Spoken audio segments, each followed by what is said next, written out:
بسم اللہ الرحمن الرحیم۔ السلام علیکم دوستو عزیزو۔ فتوحات شام حضرت ابوبکر صدیق رضی اللہ تعالی عنہ کے دور حکومت قسط نمبر 7 کے ساتھ حاضر ہیں۔ دوستو، حضرت واقدی فرماتے ہیں کہ عامر بن طفیل حضرت خالد بن ولید کا خط لے کر جناب حضرت عبیدہ بن جراح کی خدمت میں پہنچے۔ آپ خط پڑھ کر ہنسے اور فرمایا، الحمدللہ، اللہ جل جلالہ اور خلیفہ رسول صلی اللہ علیہ وآلہ وسلم کے فرمان میں بسر و چشم قبول کرتا ہوں۔ پھر تمام مسلمانوں کو اپنی معزولی اور حضرت خالد بن ولید کے مقرر ہونے کی اطلاع دی۔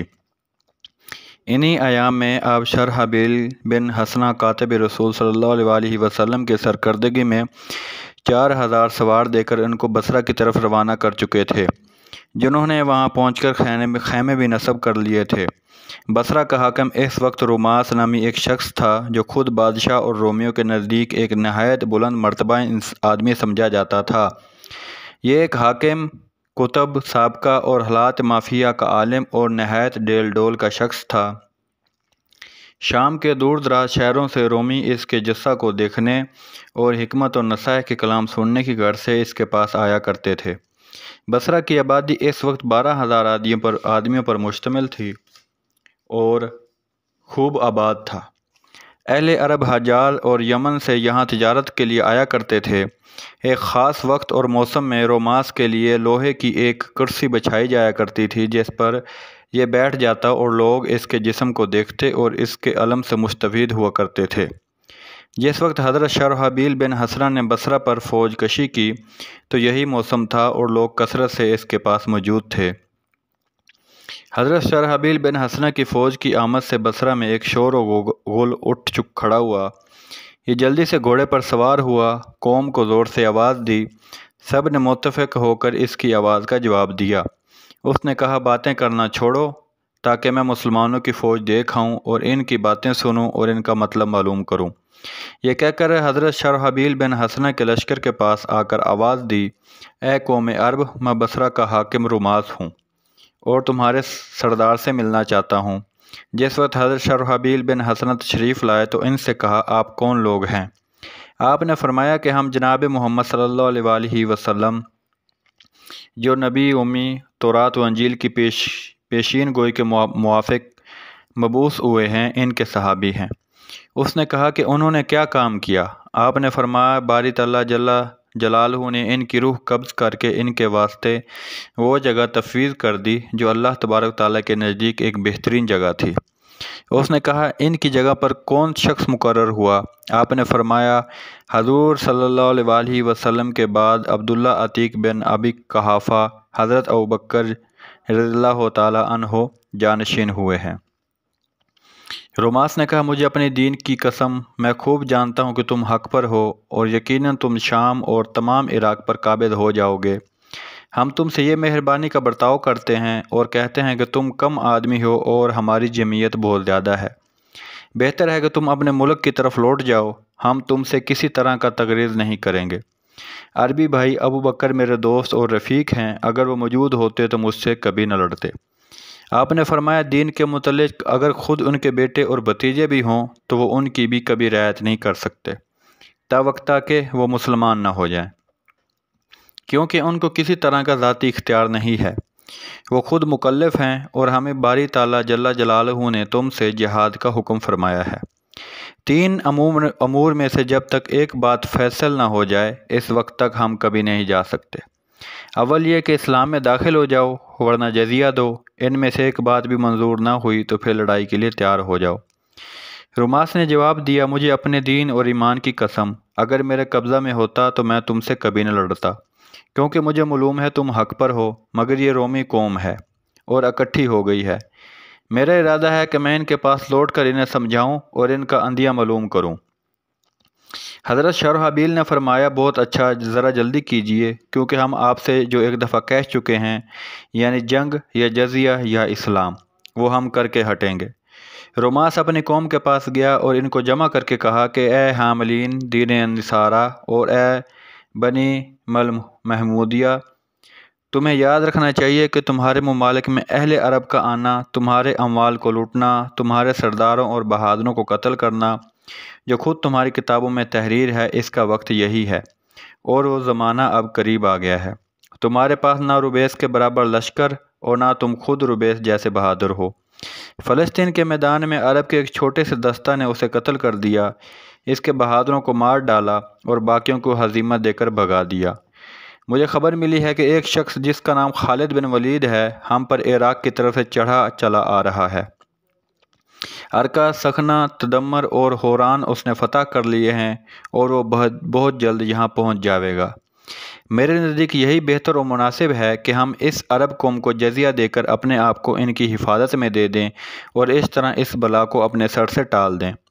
جس وقت اس کی زبان سے اس قوم نے یہ الفاظ سنے تو وہ آگ بگولا ہو گئے اور اس کے قتل کا ارادہ کر لیا، مگر اس نے یہ حالت دیکھ کر فوراً کہنا شروع کیا کہ میں تو مذہب کے متعلق تمہاری حمایت اور غیرت دیکھنا چاہتا تھا، ورنہ میں تمہارے ساتھ ان کے مقابلے میں سب سے پہلے جانے والا شخص ہوں۔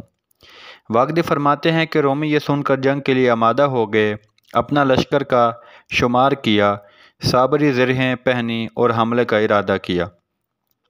شرحبیل بن حسنہ نے دیکھ کر اپنے لشکر کو حسب ذیل تلقین کی، خداوند تعالیٰ جل جلالہ آپ حضرات پر رحم فرماویں، نبی صلی اللہ علیہ وآلہ وسلم نے فرمایا ہے کہ جنت تلواروں کے سایہ میں ہے، اور خداوند تعالیٰ جل جلالہ کو سب سے زیادہ محبوب خون کا وہ قطرہ ہے جو اللہ کے راستہ میں گرے، اور وہ آنسو ہے جو اللہ کے خوف سے جاری ہو۔ دشمن سے دل کھول کر لڑو، تیروں سے چھلنی کر دو اور تیروں کو مل کر ایک ساتھ چھوڑو تاکہ ضائع نہ ہو جائیں۔ پھر یہ آیت پڑھی جس کا ترجمہ کچھ یوں ہے: اے ایمان والو، اللہ سے جیسا اس سے ڈرنے کا حق ہے ڈرو، اور تم نہ مرو مگر اس حالت میں کہ تم مسلمان ہو۔ یہ کہہ کر آپ نے حملہ کر دیا اور آپ کے ساتھ مسلمانوں نے ہلہ بول دیا۔ ماج الدین رویم العابسی کہتے ہیں کہ میں بھی حضرت شرحبیل کے اس لشکر میں موجود تھا۔ دشمن نے 12,000 جوانوں کے ساتھ یہ سمجھ کر اب بازی لے لیں گے ہم پر حملہ کر دیا۔ ہم ان کے مقابلے میں ایسے تھے جیسے سیاہ اونٹ کے پہلوؤں پر تل جتنی سفیدی، یا جیسے ارد پر سفیدی۔ ہم نے اس جنگ میں اس شخص کی طرح جو موت اور سفر آخرت کی وقت صبر کر لیتا ہے صبر کر لیا تھا۔ دوپہر تک لڑائی ہوتی رہی، دشمن برابر سمجھتا رہا کہ وہ فتح حاصل کر لے گا۔ میں نے اس حالت میں حضرت شرحبیل کو دیکھا کہ آسمان کی طرف آپ نے ہاتھ اٹھائے اور یہ دعا پڑھی جس کا ترجمہ کچھ یوں ہے: اے ہمیشہ زندہ قائم رہنے والے اور اے آسمان و زمین کے بنانے والے، اے بزرگی اور اکرام والے، اے الہ العالمین، آپ نے فتح شام اور فارس کا وعدہ اپنے نبی صلی اللہ علیہ وآلہ وسلم سے فرمایا ہے۔ اے اللہ، آپ اس کی مدد جو آپ کے وحدانیت کے قائل ہیں کافر کے اوپر کیجیے، اور اے خداوند قوم کافرین پر ہمیں نصرت بخشیے۔ خدا کی قسم، حضرت شرحبیل نے اپنی دعا کو ابھی ختم بھی نہیں کیا تھا کہ مدد پہنچ گئی۔ دشمن نے ہمیں چاروں طرف سے گھیر لیا تھا اور اپنے دل میں یہ طے کر چکا تھا کہ اب فتح ہوئی۔ اچانک حوران کی طرف سے ایک اندھیری رات کی طرح گرد و غبار اٹھتا ہوا دکھلائی دیا۔ جس وقت ہمارے قریب آیا تو اس میں پیش رو گھوڑے دکھائی دیے، پھر نشان اور جھنڈے معلوم ہونے لگے۔ ہماری طرف 2 سوار بڑھتے نظر آئے۔ ایک سوار زور سے آواز دے کر کہہ رہا تھا کہ شرحبیل، اللہ تعالیٰ کی دین کی نصرت مبارک ہو، میں مشہور شاہ سوار خالد بن ولید ہوں۔ دوسرے کی زبان پر جاری تھا، میں عبد الرحمن بن ابی بکر صدیق ہوں۔ پھر قوم لخم اور قبیلہ زجام پہنچ گئے۔ ان کے پیچھے تمام لشکر آ گیا۔ نشان جس کا نام رایت العقاب تھا اور جن کو جناب رافع بن عمیر الطائی لیے ہوئے تھے دکھلائی دیا۔ واقدی کہتے ہیں کہ جس وقت رومیوں نے حضرت خالد بن ولید کی للکار سنی تو ان کے حوصلے پست ہو گئے۔ مسلمانوں نے آپس میں ایک دوسرے کو سلام کیا۔ شرحبیل بن حسنہ نے جس وقت حضرت خالد بن ولید کو سلام کیا تو آپ نے فرمایا: شرحبیل، کیا تمہیں خبر نہیں تھی کہ یہ ایک خاص موسم ہے اور اس میں اہل شام، حجاز اور اہل عراق جمع ہوتے ہیں؟ رومیوں کے لشکر اور سردار آتے ہیں، پھر نامعلوم تم کیوں اپنے آپ کو مع ساتھیوں کو اس جگہ پھنسا دیا؟ حضرت شرحبیل نے کہا کہ اے حضرت ابو عبیدہ کے حکم کے مطابق میں نے ایسا کیا تھا۔ آپ نے فرمایا کہ ابو عبیدہ ایک سیدھے سادے خدا ترس مسلمان ہیں، لڑائی کے ہتھ کنڈوں اور موقع کی نزاکت اور چلاکیوں سے واقف نہیں ہیں۔ پھر آپ نے فوج کو آرام کرنے کا حکم دیا۔ فوج نے پڑاؤ کیا اور ہر لشکری نے ایک دوسرے کی غمخواری اور ہمدردی کی۔ دوسرے روز بصرہ کے لشکر نے جنگ کی آمادگی کا ظاہر کیا۔ آپ اپنی فوج ظفر و موج سے فرمایا، بصرہ کے لوگ یہ سمجھ کر ان کے گھوڑے اور آدمی سفر کی منزل سے چکنا چور ہیں ہماری طرف بڑھ رہے ہیں۔ تم بھی اللہ تعالیٰ کی برکت و نصرت پر بھروسہ کر کے تیار ہو جاؤ۔ مسلمان مسلح ہو کر گھوڑوں پر سوار ہو گئے۔ آپ نے میمنہ پر رافع بن عمیر الطائی کو اور میسرہ پر زرار بن ازور بن طارق کو، جو ایک کمسن اور بہادر شخص تھے اور جن کی ہوشیاری اور شجاعت کے کارنامے جگہ جگہ مشہور تھے، کھڑا کیا۔ پیدل پلٹن پر عبد الرحمن بن حمید کو سردار بنایا۔ لشکر زحف کے 2 ٹکڑے کیے، ایک پر مصیب بن عتبہ کو حاکم کر کے تمام لشکر کے ایک طرف کھڑا کیا اور دوسرے ٹکڑے پر مذعور بن خانم کو سردار بنا کر دوسری جانب مقرر کیا اور فرمایا، جس وقت میں حملے کا حکم دوں تو تم فوراً گھوڑوں کو کدا کر حملہ کر دینا۔ واقدی فرماتے ہیں کہ آپ اور حضرت عبد الرحمن بن ابی بکر رضی اللہ تعالی عنہ لشکر کو تلقین، وصیتیں اور نصائح کرنے کے لیے باقی رہ گئے۔ چاہا کہ حملہ کریں، اچانک رومیوں کی فوج کی صفیں چریں اور ان میں سے ایک قوی ہیکل، خوش پوش سوار، جس کے بدن پر سونے چاندی اور حریر یاقوت چمک رہے تھے، نکلا۔ دونوں لشکروں کے درمیان میں کھڑا ہو کر عربی زبان میں ایک بدوی کی طرح کہنے لگا کہ اے گروہ عرب، میں بصرہ کا سردار ہوں اور میرے مقابلے میں تمہارے سردار کے سوا کوئی نہ نکلے۔ حضرت خالد رضی اللہ تعالی عنہ تشریف لے گئے۔ اس نے کہا کہ آپ سردار ہیں؟ میں نے فرمایا ہاں۔ مسلمان میرے متعلق ایسا ہی سمجھتے ہیں اور یہ میری سرداری اور امارات اس وقت تک ہے جب تک میں اللہ تعالیٰ کی اطاعت پر قائم ہوں۔ اگر میں باری تعالیٰ کی نافرمانی کر جاؤں تو پھر ان پر میری امارات بالکل نہیں رہ سکتی۔ روماس نے کہا، میں شاہان روم میں ایک بادشاہ اور اقلاع روم میں ایک عقل مند شخص ہوں۔ حق کسی صاحب بصیرت اور اہل علم پر مخفی نہیں رہ سکتا۔ میں کتب سابقہ اور اخبار مافیہ میں پڑھا اور علم ملحمہ میں دیکھا ہے کہ اللہ تبارک و تعالیٰ ایک نبی قریش ہاشمی، جن کا نام محمد صلی اللہ علیہ وآلہ وسلم ہوگا، مبعوث کریں گے۔ آپ نے فرمایا، وہ ہمارے ہی نبی کریم صلی اللہ علیہ وآلہ وسلم نے۔ اس نے کہا کہ کیا ان پر کوئی کتاب بھی نازل ہوئی؟ آپ نے فرمایا ہاں، اس کتاب کا نام قرآن شریف ہے۔ اس نے پوچھا، کیا تمہارے اوپر شراب حرام کر دی گئی ہے؟ آپ نے فرمایا ہاں، جو شخص شراب پیے گا ہم اس پر حد جاری کرتے ہیں، اور جو زنا کا مرتکب ہوگا اس کو درے مارتے ہیں، اور اگر زانی شادی شدہ ہو تو سنسار کر دیتے ہیں۔ اس نے دریافت کیا، کیا تمہارے اوپر 5 نمازیں فرض کی گئی ہیں؟ آپ نے کہا ہاں، دن رات میں 5 نمازیں فرض ہیں۔ اس نے کہا، کیا تم حج کرتے ہو؟ آپ نے فرمایا ہاں۔ آپ پر جہاد فرض ہوا؟ آپ نے فرمایا، اگر جہاد فرض نہ ہوتا تمہارے سے آ کر کیوں لڑتے؟ اس نے کہا، میں اچھی طرح جانتا ہوں کہ آپ لوگ حق پر ہیں۔ میں حضرات سے محبت رکھتا ہوں۔ میں اپنی قوم کو آپ سے ڈرایا تھا تاکہ آپ محفوظ رہیں، مگر اس نے انکار کر دیا۔ میں قوم سے بہت ڈرتا ہوں۔ آپ نے فرمایا، اشہد ان لا الہ الا اللہ وحدہ لا شریک لہ واشہد ان محمدًا عبدہ رسولہ۔ پڑھو تاکہ اس کے پڑھنے کے ساتھ ساتھ ہم تم دونوں ایک دوسرے کے نفع و نقصان میں شریک ہو جائیں۔ اس نے جواب دیا، میں مسلمان ضرور ہو جاتا مگر مجھے خوف ہے میری قوم کے لوگ مجھے قتل اور میرے حرم کو قید نہ کر دیں۔ البتہ میں ان کے پاس جاتا ہوں اور ڈرا دھمکا کر ترغیب دیتا ہوں، شاید اللہ تعالیٰ انہیں راہ راست پر لے آئے۔ آپ نے فرمایا، تم مجھ سے بغیر قتال اور جنگ کیے چلے گئے تو مجھے اندیشہ ہے کہ وہ تمہیں کسی قسم کا نقصان نہ پہنچا دیں۔ اس سے بہتر یہ ہے کہ میں تم پر حملہ کرتا ہوں اور تم بھی میرے اوپر حملہ کرو تاکہ تمہارے اوپر تہمت نہ لگ سکے اور اپنے قوم کے پاس چلے جاؤ۔ کہتے ہیں کہ پھر اس نے ایک دوسرے پر حملہ کیا اور لشکریوں کو فن حرب کے خوب کرتب دکھلائے، حتیٰ کہ روماس نے آپ سے کہا کہ مجھ سے زور سے حملہ کیجیے تاکہ میں میدان سے بھاگ پڑوں۔ بادشاہ نے میری مدد اور کمک کے لیے ایک سردار دریحان نامی بھیجا ہے، مجھے خوف ہے کہیں وہ آپ کو کسی طرح کا نقصان نہ پہنچا دے۔ آپ نے فرمایا، اللہ جل شان ہوں اس پر مجھے غلبہ اور فتح عنایت کریں گے۔ پھر آپ نے روماس پر شدت سے حملہ کیا۔ روماس مقابلے سے بھاگا اور اپنی قوم میں جا چھپا۔ آپ نے تعاقب چھوڑ دیا۔ جس وقت روماس اپنی قوم کے پاس پہنچا تو لوگوں نے تمام حال دریافت کیا۔ اس نے کہا، اے قوم، عرب بڑے چست و چلاک آدمی ہیں، تم ان کے مقابلے کی طاقت نہیں رکھتے۔ یہ یقینی امر ہیں کہ وہ شام بلکہ تمام روم کے مالک ہو جائیں گے۔ تم اللہ سے ڈرو، عربوں کی اطاعت قبول کر لو، اہل ارکا تدمر اور حوران کی طرح ان کے امان میں آ جاؤ، میں تمہاری بھلائی اور بہبودی کا خواہ ہوں۔ قوم نے جس وقت رماس کی زبان سے یہ الفاظ سنے، اسے ڈانٹا، زد و بیک کیا، چاہا کہ قتل کر دیں، بلکہ اگر بادشاہ کو خوف دامن گیر نہ ہوتا تو وہ فوراً اسے موت کے گھاٹ اتار دیتے۔ کہنے لگے، جا گھر میں بیٹھ رہ، عربوں سے ہم خود نمٹ لیں گے۔ رماس کی چونکہ یہ عین خواہش تھی کہ وہ گھر چلا گیا اور دل میں کہنے لگا کہ شاید اللہ تعالیٰ حضرت خالد بن ولید کو فتح دے دیں تو میں بھی آپ کے ساتھ اپنے اہل و عیال کو لے کر جہاں آپ تشریف لے جائیں گے چلا جاؤں گا۔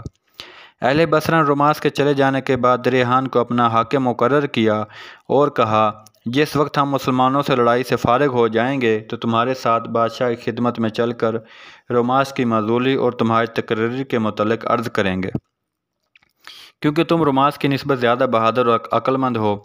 دریحان نے کہا، تمہارا اس سے کیا مقصد اور کیا ارادہ ہے؟ انہوں نے کہا کہ ہم چاہتے ہیں کہ تم مسلمانوں کے لشکر پر حملہ آور ہو اور ان کے سردار سے مقابلہ کرو۔ اگر تم نے ان کے امیر کو مار لیا تو باقی تمام لشکر بھاگ جائے گا۔ حضرت عبد الرحمن اور دریحان کا مقابلہ اور بصریوں کی شکست۔ کہتے ہیں کہ دریحان نے ذرہ پہنی اور اسلحہ لے کر میدان میں آیا۔ حضرت خالد رضی اللہ تعالیٰ عنہ کو اپنے مقابلے کے لیے طلب کیا۔ حضرت عبد الرحمن بن ابی بکر رضی اللہ تعالیٰ عنہ نے آپ سے کہا کہ آپ سردار لشکر ہیں اور لشکر کا میدان میں جمع رہنا سردار کے ساتھ ہوتا ہے۔ دشمن کے مقابلے کے لیے میں جاتا ہوں۔ عبد الرحمن میدان میں آ پہنچے، آپ نے دریحان پر حملہ کیا، نبرد آزمائی شروع ہوئی، طرفین کے لشکریوں کی گردنیں ابھریں اور فنون حرب کے تمام تماشے دیکھنے لگے۔ ابھی بہت کم ٹائم ہی ہوا تھا کہ دریحان نے محسوس کیا کہ وہ زیادہ مقابلے کی تاب نہیں لا سکتا، اس لیے بھاگا۔ اس کا گھوڑا چونکہ حضرت عبد الرحمن کے گھوڑے سے زیادہ تیز تھا، آپ کے ہاتھ نہ آیا اور اپنے لشکر میں جا گھسا۔ اہل بصرہ نے حریف کے مقابلے سے بھاگ آنے کی وجہ دریافت کی تو اس نے جواب دیا کہ مجھ پر بڑی سختی کے ساتھ حملہ کیا گیا تھا، میرے قدم نہ جم سکے اس لیے پشت دکھا کر بھاگ آیا، البتہ تم سب مل کر حملہ کرو۔ یہ سن کر لشکر کے دل میں بزدلی چھا گئی۔ حضرت خالد بن ولید رضی اللہ تعالیٰ عنہ اس کو فوراً تاڑ گئے۔ آپ نے اور آپ کے ساتھ حضرت عبد الرحمن بن ابو بکر رضی اللہ تعالیٰ عنہ، زرار بن ازور، قیس بن حبیرہ، شرحبیل بن حسنہ، رافع بن عمیر الالتائی، مصیب بن بخت الفراری، عبد الرحمن بن حمید اور تمام مسلمانوں نے ایک دم حملہ کر دیا۔ اہل بصرہ نے جس کے لیے اب تاب و مقامت کے سوا اور کچھ نہ تھا، جس وقت مسلمانوں کے حملے کو دیکھا، آگے بڑھے، لڑائی شروع ہوئی، رومیوں کی سر خاک و خون میں گرنے لگے، شہر پناہ پر ناقوس بجنے لگا، پادریوں نے شور و غو برپا کیا، لاٹ پادریوں نے آسمان سر پر اٹھایا، کفر کے کلمے کہنے لگے۔ شرحبیل بن حسنہ نے یہ دعا پڑھنا شروع کی جس کا ترجمہ کچھ یوں ہے، الہی یہ ناپاک قوم کلمہ کفر کے ساتھ آپ کی طرف رجوع کرتی ہے اور آپ کے ساتھ ایک دوسرے کو معبود پکارتی ہے، لہذا آپ کے سوا کوئی معبود نہیں اور ہم آپ کی طرح محض کلمہ توحید کے ساتھ آپ کی طرف رجوع کرتے ہیں۔ آپ حضرت محمد صلی اللہ علیہ وآلہ وسلم کے صدقے اور طفیل اور اس دین مبین کی قوم کافرین پر مدد فرمائیے۔ حضرت شرحبیل یہ دعا پڑھ رہے تھے اور مسلمان آپ کی دعا پر آمین آمین کہہ رہے تھے۔ پھر ایک بارگی زور سے حملہ کیا، دشمن نے خیال کیا قلعہ گر پڑا، جس سے دشمن کے پاؤں اکھڑ گئے اور بھاگ کھڑے ہوئے، زمین ناشوں سے پٹ گئی، شہر پناہ کے دروازے پر پہنچ کر بے خودی اور ایک نے دوسرے کو قتل کر ڈالا۔ قلعے میں گھس کر ان کے دروازے اور برجوں میں پناہ لی، نشان اور صلیبیوں کو بلند کیا اور قلعے بند ہو گئے۔ بادشاہ کو اس کی اطلاع دینے اور کمک طلب کرنے کی ٹھان لی۔ عبداللہ بن رافع کہتے ہیں کہ بصری جس وقت شہر پناہ کی دیواروں پر چڑھ گئے تو ہم نے ان کا تعاقب چھوڑ کر لشکر کا شمار کیا۔ بعد لشکریوں کو مفقود دیکھ کر میدان کا زار میں ناشوں کو دیکھا تو معلوم ہوا کہ ہمارے 230 آدمی